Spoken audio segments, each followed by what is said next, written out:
podcast.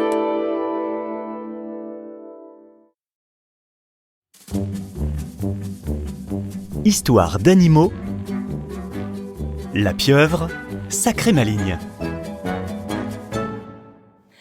Jacques, aujourd'hui vous allez nous parler d'une pieuvre. C'est gentil une pieuvre ou c'est moins gentil? On peut pas savoir. C'est très gentil, c'est très intelligent. Oui, je vais vous parler des pieuvres parce que dans le dossier Jules Verne qu'on a ouvert aujourd'hui, ceux d'entre vous qui ont déjà lu 20 000 lieues sous les mers le savent, il y a une terrible bataille entre Ned Land, le capitaine Nemo et tout l'équipage du Nautilus qui s'explique au harpon avec une pieuvre qui a des tentacules de 25 mètres de long. Ben, il faut le dire, cette pieuvre-là existe vraiment. Cette pieuvre-là est possible. On n'en a jamais vu, parce qu'elle vit tout à fait au fond de la mer. Mais on a vu sur des cachalots, vous savez, les énormes comme des baleines, les énormes cachalots, on a vu des blessures qu'ils avaient, qui ne pouvaient être causées que par les becs d'énormes pieuvres, et on a trouvé dans l'estomac de certains cachalots des morceaux de tentacules de pieuvre qu'on a retrouvés dans l'estomac, et en mesurant, ça donnait effectivement des pieuvres qui avaient des tentacules de 25 mètres de long. Donc, la pieuvre de 20 000 lieues sous les mers existe vraiment. Maintenant, rassurez-vous, les pieuvres que vous rencontrerez en Méditerranée ont des tentacules qui font au plus 3 mètres de long. C'est déjà pas mal. Et j'en connais dans le Pacifique qui ont des tentacules qui sont plus grandes, qui ont des tentacules de 10 mètres de long, qui sont des pieuvres gentilles comme tout, qui jouent avec une jeune fille que je connais bien, qui s'appelle Jeanne Duffy, je prononce mal, mais c'est ça, qui est une môme qui doit avoir 16-18 ans peut-être maintenant, et qui joue avec les grandes pieuvres du Pacifique au large, n'est-ce pas? Car la pieuvre, elle fait peur en principe. Je sais pas, vous avez tous le poil à l'envers quand je vous parle de pieuvre. Et cependant, bon, bien sûr, cette espèce de corps mou, tous ces tentacules, ce bec, tout ça, puis cette façon de filer à toute allure. Parce que vous savez, la pieuvre se déplace en projetant un jet d'eau derrière elle. Elle file en marche arrière, elle projette un jet d'eau, et elle a inventé le sous-marin à réaction. Encore bien heureux quand elle ne vous lâche pas un jet d'encre à la figure. C'est pas parce qu'elle vient qu'elle vous lâche un jet d'encre à la figure.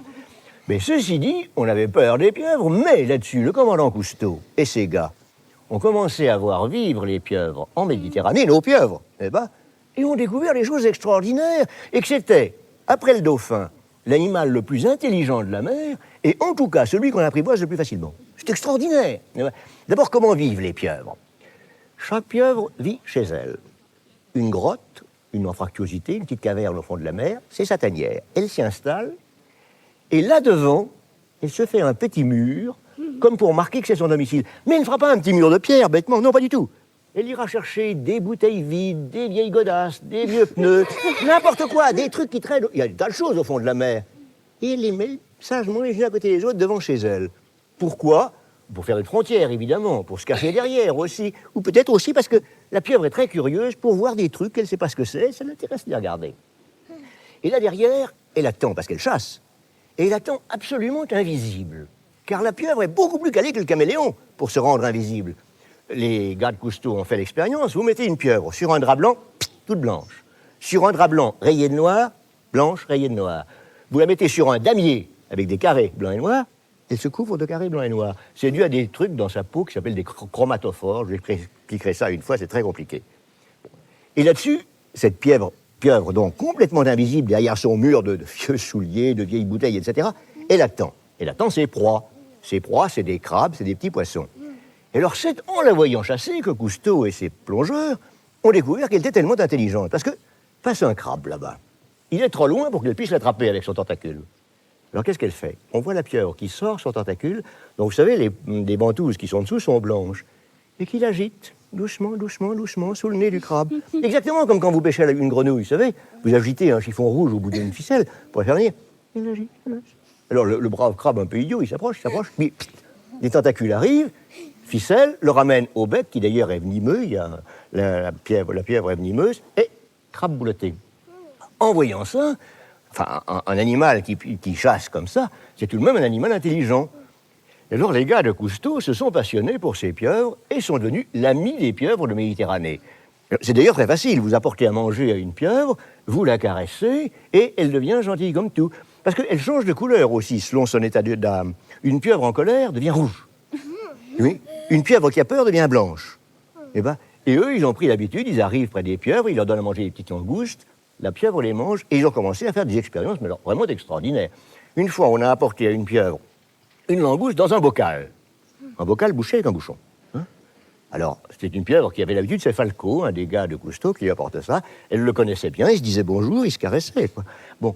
Et il lui apporte sa langouste dans un bocal. La pieuvre lance son tentacule, prend le bocal, elle examine bien ce bocal dans lequel il y avait une langouste qu'elle avait bien envie de manger. Et là-dessus, au bout d'un grand moment de réflexion, elle sort un autre tentacule, elle enlève le bouchon, elle a pris la langouste et elle l'a mangée. Vous pensez, n'est-ce pas? Alors, il y a même eu une chose beaucoup plus extraordinaire. Un des plongeurs de Cousteau s'appelle Gilles Patrick. Vous savez que la pieuvre peut vivre à l'air libre un certain temps. Il avait une pieuvre avec qui il était bien copain, et il la ramène chez lui. Bon, il la met dans un grand aquarium, dans sa bibliothèque. Très grand. Non, un grand, oui, mais c'est une bonne pieuvre qui avait des tentacules de 3 mètres. Grand aquarium, bibliothèque, et puis il s'en va. Et quand il est revenu, la pieuvre était sortie, avec ses ventouses, elle était montée le long des rayons de la bibliothèque, et elle sortait les livres les uns après les autres. Est-ce qu'elle les lisait? On ne sait pas. Non, mais ce qui fait que la pieuvre est extrêmement intelligente. Alors, je n'ai pas plongé avec les gars de Cousteau, mais je connais à Seattle, c'était un port de l'Amérique du Nord, des États-Unis, sur le Pacifique, une jeune personne qui s'appelle Joanne Duffy, elle doit avoir 18 ans maintenant, alors qui, elle, vit avec des pieuvres. Et on plonge avec elle, et les pieuvres viennent danser avec elle, jouer avec elle. Et c'est elle qui m'a appris que quand une pieuvre s'approche de vous, c'est pas du tout pour vous attaquer quand elle vous met ses grands tentacules comme ça, n'est-ce pas? Mais non, vous faites pas une tête comme ça, n'est-ce pas? C'est simplement, elle ne sait pas, elle n'a pas vu beaucoup d'hommes dans sa vie, cette pauvre bête, n'est-ce pas? Et seulement, elle veut savoir ce que vous êtes, et alors, elle vous amènera, elle vous examinera bien, n'est-ce pas? Et alors, il y a une chose que je dois dire, c'est que l'animal au monde que je connais qui a les plus beaux yeux, c'est la pieuvre. Vous savez, quand on est plongeur sous-marin et qu'on voit dans une paroi rocheuse les grands yeux noirs d'une pieuvre cernée de brun qui vous regardent, mais c'est vraiment très beau, n'est-ce pas? Vous voyez, je vous en ai appris des trucs sur les pieuvres. Eh bien, il y a une chose que vous verrez, parce que vous êtes jeune, et moi je ne la verrai pas. Mais si la plongée sous-marine se développe encore, dans 20 ans, tous les plongeurs sous-marins auront leurs pieuvres apprivoisées au fond de la mer. Et on aura des pieuvres domestiques comme on a des chiens ou des chats domestiques, parce que c'est l'animal, après le dauphin, le plus intelligent et le plus affectueux du fond de la mer. Oh, moi, je trouve que c'est une histoire fantastique, en tout cas. T'as prévu, hein? Les histoires d'animaux de Jacques Trémolin, un podcast à retrouver sur toutes les plateformes d'écoute et sur podcastpluriel.ina.fr.